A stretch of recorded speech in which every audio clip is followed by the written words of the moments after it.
শিবিরের সন্ত্রাসীরা চিটাগাং সিটি কলেজের ছাত্রদলের উপরে নির্মমভাবে তারা হামলা করেছে এবং তাদেরকে রক্তাক্ত করেছে। আমরা তাৎক্ষণিক প্রতিবাদ মিছিল, বিক্ষোভ মিছিল করেছি। আজকে আপনারা জানেন যে 1971 সালে যে রাজাকার আলবদর বাহিনীরা 2024-এ গণঅভ্যুত্থানের পরে তারা নিজেদেরকে ইসলামিক পরিচয়ে নিজেদেরকে উন্মোচন করে প্রতিটি বাংলাদেশের প্রতিটি শিক্ষা প্রতিষ্ঠানে তারা একটা অরাজনীতিকরণ কারণ করে কীভাবে বিশ্ববিদ্যালয়গুলো অস্থিতির পরিবেশ করা যায়, কীভাবে শিক্ষার পরিবেশকে নষ্ট করা যায়, এই তারা ষড়যন্ত্র সবসময় লিপ্ত থাকে এবং তারা কখনোই তারা নিজেদেরকে তাদের রাজনৈতিক পরিচয়ে তারা নিজেদেরকে রূপ প্রদান করে না।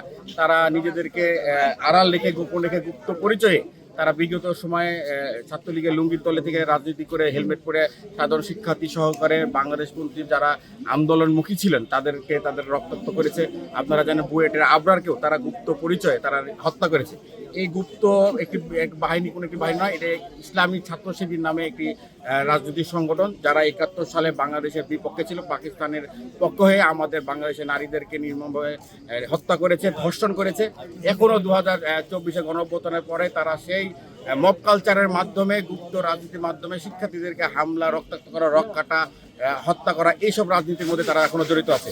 আমরা আজকে দেওয়াল লেখনের মাধ্যমে আমরা রাজশাহী বিশ্ববিদ্যালয়ের শিক্ষার্থীদেরকে নিয়ে আমরা আহ্বান দিতে চাই এবং আপনাদের মাধ্যমে তাদেরকে বার্তা দিতে চাই যে আপনাদেরকে সুষ্ঠু ধারায় রাজনীতি করতে হবে, শিক্ষার্থীদের কল্যাণে রাজনীতি করতে হবে। এর যদি ব্যত্যয় ঘটে আমরা বাংলাদেশ জাতীয়বাদী ছাত্রদল রাজশাহী বিশ্ববিদ্যালয়ে ছাত্র শিবিরের কোনো গুপ্ত রাজনীতি করার আর রাজশাহী বিশ্ববিদ্যালয় আমরা বিন্দুমাত্র সুযোগ দেব না। এটা আমরা শক্ত হাতে প্রতিরোধ করব, দরকার হলে আমরা আইনগতভাবে প্রতিরোধ করব এবং সাংগঠনিকভাবে প্রতিরোধ করব। আমরা অনতিবিলম্বে আপনাদের মধ্যে আহ্বান করব যে শিবিরকে সুস্থ ধারা রাজনীতিতে ফিরে আসতে হবে, অন্যথায় রাজশাহী বিশ্ববিদ্যালয় তাদের জন্য রাজনীতি করা নিষিদ্ধ হিসাবে আমরা তাদেরকে বাধ্য করব।